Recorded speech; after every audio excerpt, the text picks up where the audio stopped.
ناظرین، آج ہم آپ کو سلطنت عثمانیہ کی پراسرار، سنسنی خیز اور دلچسپ تاریخ پر مبنی ہماری اس سیریز کے بارے میں ایک نہایت اہم بات بتانے والے ہیں۔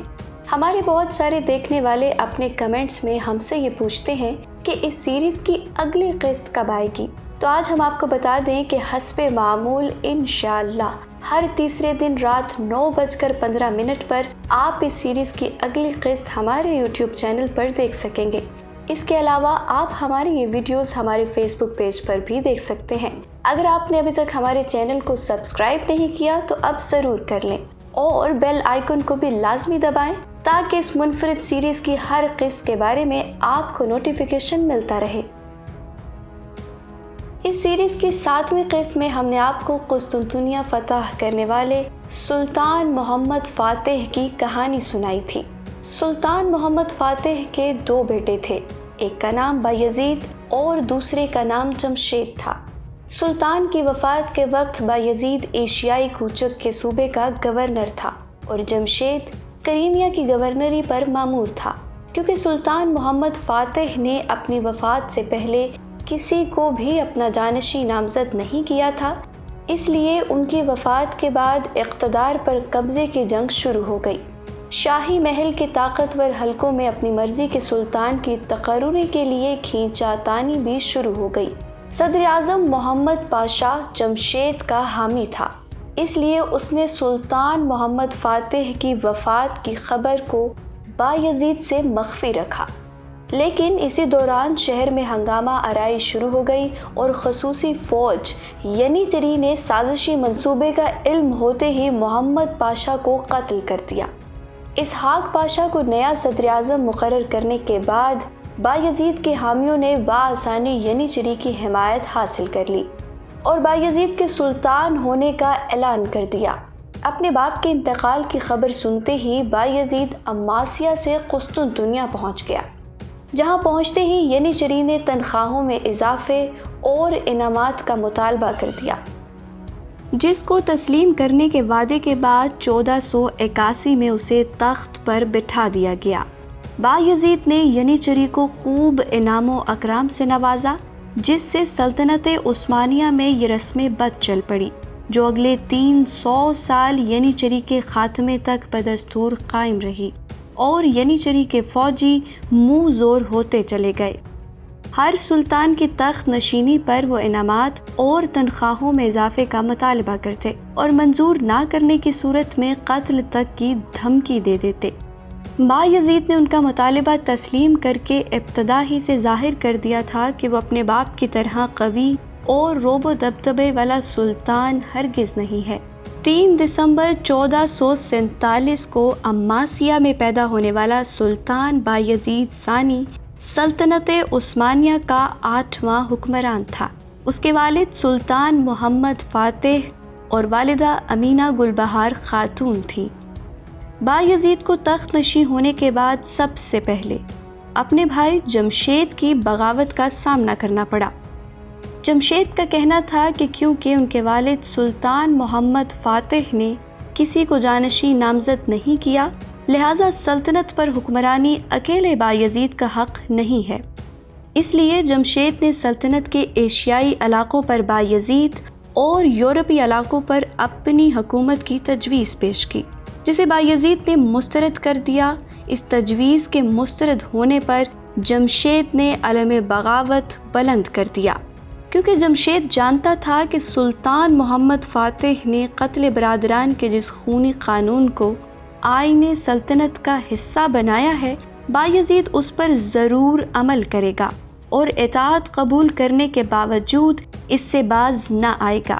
بایزید نے سلطنت کی تقسیم سے انکار کے باوجود جمشید کو اہل و عیال کے ساتھ بیت المقدس میں سکونت اختیار کرنے اور کریمیا کی آمدنی کا ایک حصہ عطا کرنے کی پیشکش کی، جسے جمشید نے ٹھکرا دیا اور نتیجتاً 1481 میں دونوں کے درمیان جنگ چھڑ گئی۔ غداری کے باعث جنگ میں جمشید کو شکست ہو گئی اور وہ مصر بھاگ کھڑا ہوا۔ مصر میں مملوک سلطان نے اسے عزت اور احترام کے ساتھ اپنا مہمان بنایا سلطان نے نہ صرف اسے پناہ دی بلکہ فوجی مالی امداد بھی فراہم کی، جس کے بعد جمشید نے ایشیائی کوچک کے جنوب مغربی حصے سے سلطنت عثمانیہ پر چڑھائی کر دی، اور 1482 میں دونوں بھائی ایک مرتبہ پھر مد مقابل آ گئے، لیکن ایشیائی کوچک کے سرداروں کے عدم تعاون کے باعث اسے ایک مرتبہ پھر شکست کا منہ دیکھنا پڑا۔ اس مرتبہ شکست کھا کر مصر جانے میں جمشید کی شرم آڑے آ گئی، اور اس نے اس مرتبہ مسیحیوں سے رابطہ کیا اور روڈس میں داخلے کی اجازت چاہی۔ بالآخر ایک معاہدے کے تحت وہ روڈس پہنچ گیا، جہاں کے عیار مسیحی حکمران ڈی آبوسن نے ایک طرف اس سے یہ معاہدہ کیا کہ وہ بایزید کے خلاف حق دلانے کے لیے اس کی مدد کرے گا، اور دوسری جانب بایزید کو لکھوا بھیجا کہ جمشید کی نظر بندی کے لیے سالانہ 45,000 دکات دیے جائیں، جس پر بایزید رضامند ہو گیا، اور اس طرح جمشید بظاہر پناہ اور حقیقتاً قید میں تھا۔ روڈس کے حکمران ڈیابوسن کی عیاری کا اندازہ اس بات سے بھی لگایا جا سکتا ہے کہ بایزید سے رقم بٹورنے کے ساتھ ساتھ اس نے مصر میں جمشید کی والدہ کو بھی لکھوا بھیجا کہ سالانہ 1.5 لاکھ بھیجتی رہو گی تو جمشید زندہ رہے گا، بصورت دیگر اسے قتل کر دیا جائے گا۔ اس طرح اس نظر بند شہزادے کو پہلے فرانس اور بعد ازاں مختلف مقامات پر پہنچایا گیا۔ ڈی آبوسن اس سونے کی چڑیا کو کھونا نہیں چاہتا تھا، جبکہ یورپی طاقتیں اسے بایزید کے خلاف استعمال کرنا چاہتی تھیں تاکہ سلطنت عثمانیہ کو کمزور کیا جا سکے۔ آخر کار شاہ فرانس چارلز پنجم نے جمشید کو حاصل کیا اور بطور ضمانت روم بھیج دیا، جہاں پر وہ پوپ انوسنٹ ہفتم کی نظر بندی میں منتقل ہو گیا۔ بایزید جمشید کی نگرانی کے لیے پوپ کو 40,000 دکات سالانہ ارسال کرتا تھا۔ پوپ کے انتقال کے بعد روم نے 3 لاکھ دکات کے عوض شہزادے کے قتل کا سودا کرنا چاہا، لیکن ابھی اس معاملے پر بات آگے نہ بڑھی تھی کہ فرانس نے اٹلی پر حملہ کر کے اس پر قبضہ کر لیا، اور پوپ 40,000 دکات کی رقم سے بھی ہاتھ دھو بیٹھا۔ بالآخر 36 سال کی عمر میں ایک سازش کے ذریعے اسے زہر دے کر قتل کر دیا گیا، اور یوں 13 سالہ قید و نظر بندی کے بعد جمشید کا انتقال ہو گیا، اور سلطان بایزید ثانی نے اس کی لاش منگوا کر بورسا میں دفن کر دی۔ سلطان محمد فاتح کے آخری ایام میں ترک افواج اٹلی کے ساحلوں پر اتری اور ساحلی شہر اوٹرانٹو پر قبضہ کر لیا، لیکن بایزید کی جانب سے اہم ترین سپہ سالار احمد کرک پاشا کو واپس بلانے اور اٹلی کی مہم میں امداد نہ دینے کے ناقص فیصلوں کی وجہ سے جلد ہی یہ قبضہ ختم ہو گیا۔ اس طرح بایزید کی ناقص حکمت عملی سے سلطنت عثمانیہ کو بہت نقصان ہوا، اور سلطان محمد فاتح کی جانب سے اٹلی کی فتح کا جو دروازہ کھلا تھا وہ ہمیشہ کے لیے بند ہو گیا۔ ہرزیگوینا عثمانی سلطنت کی باج گزار ریاست تھی، جس نے محمد فاتح کے دور میں باج گزاری اختیار کی، لیکن بایزید نے اسے مکمل فتح کر کے سلطنت عثمانیہ کا حصہ بنا لیا۔ ہنگری اور سلطنت عثمانیہ کے درمیان جھڑپوں کا سلسلہ جاری رہا، لیکن ہنگری کو فتح کرنے کی نوبت نہ آ سکی اور بالآخر ان کے درمیان صلح ہو گئی۔ سلطان بایزید ثانی کے دور میں بحری مارکے بھی پیش آئے، اور 1498 میں وینس سے ہونے والی جنگ میں ترکوں نے 3 قلعے فتح کیے۔ اسی دور میں روس کا سفیر پہلی بار قسطنطنیہ آیا، لیکن غرور و تکبر کا جو سبق اسے زار روس نے پڑھا کر بھیجا تھا، اس پر عمل پیرا ہونے کی وجہ سے یہ سفارت ناکام ہو گئی۔ بایزید کے دور میں ہی ترکی اور مصر کی دشمنی کا آغاز ہوا، جبکہ مشرقی سمت ایران میں صفوی حکومت کے قیام کے ساتھ ہی سلطنت عثمانیہ کا ایک نیا حریف پیدا ہو گیا۔ بایزید نے ہی سقوط غرناطہ کے بعد وہاں سے نکالے گئے مسلمانوں اور یہودیوں کو بچانے کے لیے کمال رئیس کی زیر قیادت کئی بحری مہمات بھیجی، جنہوں نے ہزاروں مسلمانوں اور یہودیوں کی جانیں بچائیں۔ سلطان بایزید ثانی کا بدقسمت عہد حکومت خانہ جنگی سے شروع ہوا اور اس کا خاتمہ بھی خانہ جنگی پر ہی رہا۔ آغاز میں حکومت کے لیے وہ اور اس کا بھائی جمشید مد مقابل رہے اور دورے اختتام پر اس کے بیٹوں کے درمیان جنگ چھڑ گئی۔ دراصل بایزید کے 3 بیٹے تھے اور جانشینی کے لیے اس کی نظر انتخاب دوسرے بیٹے احمد پر تھی، لیکن چھوٹا بیٹا سلیم فوجی قابلیت کا حامل تھا اور فوج میں کافی مقبولیت بھی رکھتا تھا۔ احمد کی طرف باپ کا رجحان دیکھ کر سلیم طرابزون سے قسطنطنیہ روانہ ہو گیا۔ بایزید نے سلیم کی آمد کا علم ہونے پر اسے واپس جانے کا حکم دیا، لیکن طاقت کے نشے میں چور سلیم جنگ کے لیے تیار ہو گیا۔ باپ بیٹے کے درمیان جنگ ہوئی اور سلیم شکست کھا گیا۔ بالآخر وہ کریمیا روانہ ہو گیا، جہاں پر اس کا سسر فرما روا تھا۔ اس کی مدد سے دوبارہ قسطنطنیہ آیا اور فوج کی مدد حاصل کی، اور فوج نے بایزید سے سلیم کے حق میں دستبرداری کا مطالبہ کر دیا۔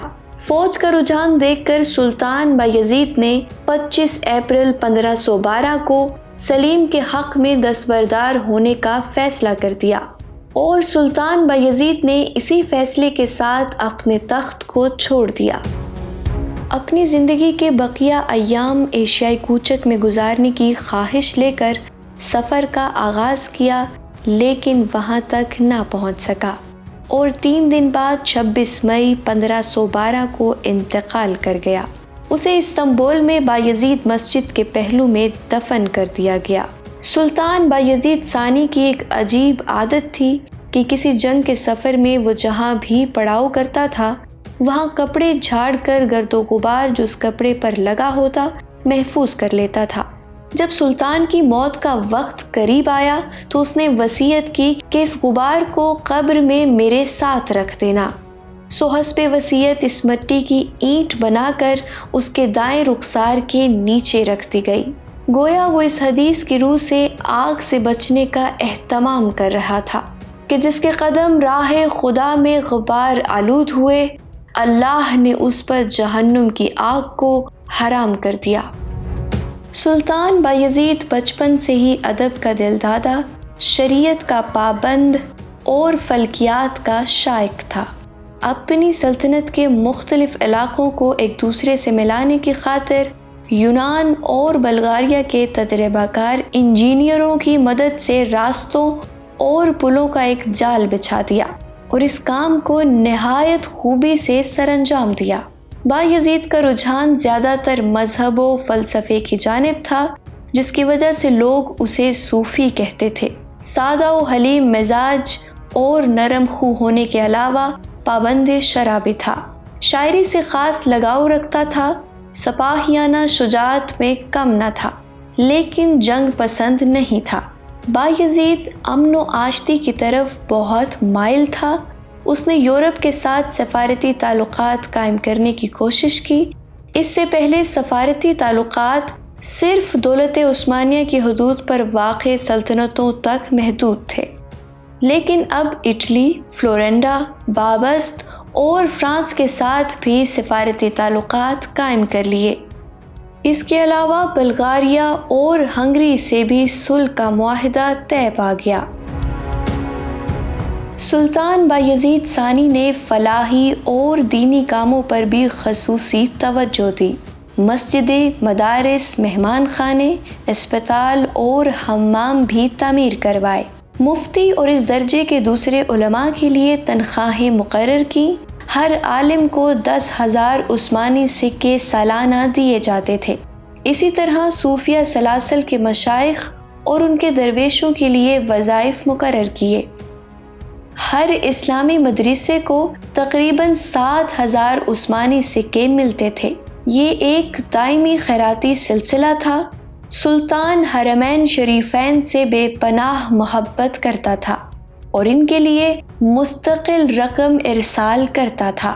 سلطان بایزید ثانی کے بعد جب اس کا بیٹا سلطان سلیم حکمران بنا تو سلطنت عثمانیہ کی تاریخ میں اگلا موڑ کون سا تھا اور اس کے دور میں کیا کچھ ہوتا رہا اور اس کا انجام کیا ہوا، یہ سب ہم آپ کو بتائیں گے اس سیریز کی اگلی قسط میں۔